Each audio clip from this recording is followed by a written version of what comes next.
లూకాసు వార్త 23:42 చదవండి. చూచి ఆ. యేసు, నీవు నీ రాజ్యంలోనికి వచ్చినప్పుడు నన్ను జ్ఞాపకం చేసుకొనుమనెను. కాబట్టి యేసు, నీవు నీ రాజ్యంలోనికి వచ్చినప్పుడు నన్ను జ్ఞాపకం చేసుకునము. చూడండి, ఇక కొంచెం సమయంలో చనిపోవచ్చున్న ప్రభు, ఇక ప్రాణం ఇవ్వడానికి సిద్ధంగా ఉన్న ఆ ప్రభు, లేదా కొర ప్రాణాలతో కొట్టుమిట్లాడుచున్న శిలువ మీద వేలాడుతూ కొన్ని క్షణాల తర్వాత ఆయన మరణిస్తాడు. ఈ దొంగ తెలుసు, ఆ దొంగ తెలుసు. అలాంటి ప్రభును చూచి ఈ దొంగ అంటున్నాడు, యేసు, నీ రాజ్యముతో వచ్చినప్పుడు నన్ను జ్ఞాపకం చేసుకో. అంటే నువ్వు చనిపోతావు, సమాధి చేయబడతావు, తిరిగి లేస్తావు, నేను నమ్ముచున్నాను. ఈ దొంగ యేసుక్రీస్తు వారి పునరుద్ధానమును కూడా నమ్మాడు. నీవు చనిపోవచ్చున్నావే గాని నువ్వు తిరిగి లేస్తావు. పునరుద్ధానం నమ్మాడు.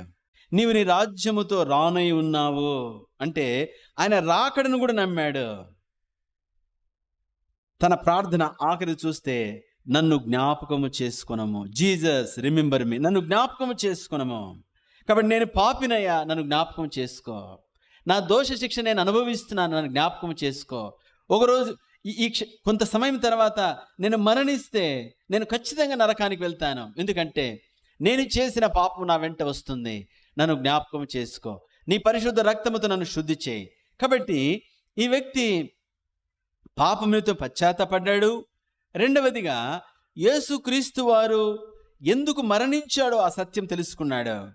కాబట్టి ఆయన నిజమైన పశ్చాత్తాపం అంటే నేను పాపిని, రెండవది పాప శిక్ష అనుభవిస్తున్నాను, ఒకరోజు మరణిస్తే నేను ఆ విధంగా నేను ఈ క్షణం మరణిస్తే నేను ఖచ్చితంగా నరకానికి వెళ్తాను. యేసు నన్ను జ్ఞాపకం చేసుకో, యేసు నన్ను జ్ఞాపకం చేసుకో. సోదరుడా, సహోదరి, యేసు నీ కొరకు మరణించాడని నమ్మితే, రెండవది మనకైతే ఇది న్యాయమే. అంటే నేను పాపము చేశాను, నా శిక్ష నేను అనుభవించి నిత్య నరకానికి పాత్రుడను, ఇది నువ్వు గ్రహిస్తే. అంత మాత్రమే కాకుండా యేసు నా కొరకే ప్రాణం ఇచ్చాడు, యేసు రక్తము నా కొరకు ఆయన కార్చాడు, నువ్వు నమ్మితే ఈ రక్షణ కార్యం జరిగించబడుతుంది. చూడండి, యేసుక్రీస్తు వారు చేసిన కార్యం పరమగీత గ్రంథము 15వ అధ్యాయము 10-11 వచనాలు. ధవలవర్ణుడు, రత్నవర్ణుడు 10,000 మంది పురుషులలో అతని గుర్తింపవచ్చును.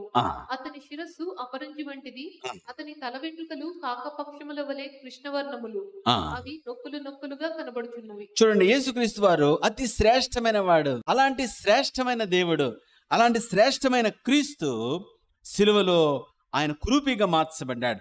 యెషయా గ్రంథం 53వ అధ్యాయం 4వ వచనం చదవండి. నిశ్చయముగా అతడు మన రోగములను భరించెను, మన వ్యసనములను వహించెను, మొత్తబడిన వానిగాను, బాధింపబడిన వానిగాను, శ్రమ నొందిన వానిగాను మనం అతని. 5వ వచనం చదవండి. ఎందుకు ఆ యొక్క ధవలవర్ణుడు, రత్నవర్ణుడు 10,000 మందిలో గుర్తించదగిన వాడు, 10,000 మంది పురుషుల్లో గుర్తించదగిన ఆ సుందరుడు, ఆ శ్రేష్టమైన ప్రభు ఎందుకు తన ప్రాణం ఇవ్వాల్సి వచ్చింది? ఎందుకు ఆ సిలువలో ఆ విధంగా అంత భయంకరమైన శిక్ష అనుభవించాల్సి వచ్చింది? అంత వికారముగా మార్చబడాల్సి వచ్చింది? 5వ వచనం, యెషయా గ్రంథం 53వ అధ్యాయం 5వ వచనం. మన అతిక్రమ క్రియలు బట్టి అతడు గాయపరచబడెను, మన దోషమును బట్టి అతడు నలుగొట్టబడెను, మన సమాధానార్థమైన శిక్ష అతడు పొందిన దెబ్బల చేత మనకు స్వస్థత కలుగుచున్నది. సోదరుడా, సహోదరి, మన కొరకే, మన శిక్షే, మన శిక్షే. కాబట్టి నీ నిమిత్తమై ఆయన ఆ సిలువ మ్రాను మీదకి ఎక్కాల్సి వచ్చింది, నా నిమిత్తమై ఆయన సిలువ మ్రాను మీదకి ఎక్కాల్సి వచ్చింది. ఈ లోకంలో ఉన్న సమస్త మానవ కోటి నిమిత్తమై ఆయన సిలువ మ్రాను మీదకి ఎక్కాల్సి వచ్చింది. యేసుక్రీస్తు వారి సిలువలో మనుషుడు చూడనొలని వాడుగా మార్చబడ్డాడు. అతడు స్వరూపమైనను సొగసైనను లేనివాడిగా మార్చబడ్డాడు. అంటే యేసుక్రీస్తు వారి ఈ రూపము, ఆయన ఇలా ఉన్నాడు సిలువలో, ఆయన సిలువ దృశ్యం ఇలాంటిది అని చెప్పడానికి ఈ రూపము లేదు ఆయనకు. కురూపిగా, రూపము లేనివాడిగా మార్చబడ్డాడు.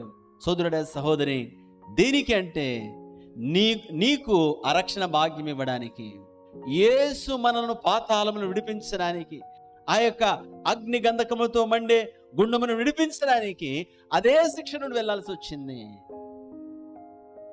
సోదరుడా, సహోదరి, మానవుడు విడిపించడానికి కావలసిన సంపూర్ణమైన బలిని ఆయన గావించాడు.